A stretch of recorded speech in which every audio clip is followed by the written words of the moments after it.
basically, this is it. When I got depressed in 2001, I was very depressed because of my activities.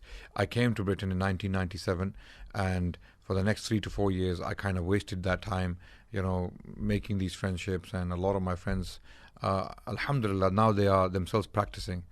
They came later, but there's a time for everyone.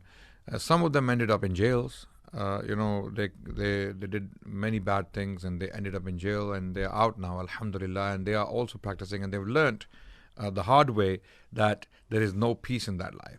It's all bakwas. It's all a waste of time and a waste of a life, precious life. Okay, so in 2001, I was very depressed, and then I started listening to different people because I had very little knowledge of Islam. I started listening to different people, some good, some not so good, right?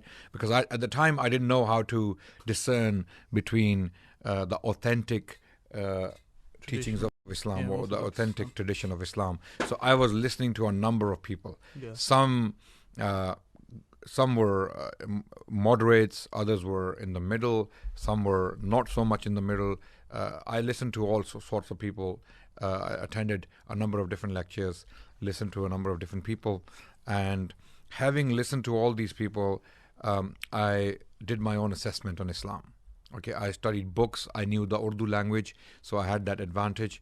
I studied a lot of Urdu books. There are a lot of translations in the Urdu language from classical Arabic literature, so I studied those. I studied the history of Islam, which was my passion from a very young age. I used to collect coins even as a child, so that remains with me to this day. We can talk about that later.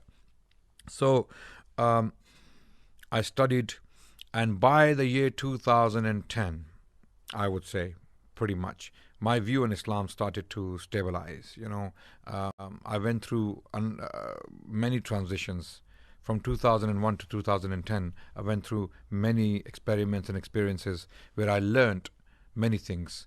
And by the year 2010, my view on Islam had become kind of clear for myself, for me, that this is what Islam stands for. And I got fascinated by Islamic civilization. So now anyone coming to me telling me that ISIS is Islam is terrorism, Islam promotes violence, Islam is a violent faith, Islam is a backward faith, Islam is a barbaric way of life, Islam suppresses women, Islam is misogynistic. All these things don't affect me. You know why? Because I know better, alhamdulillah.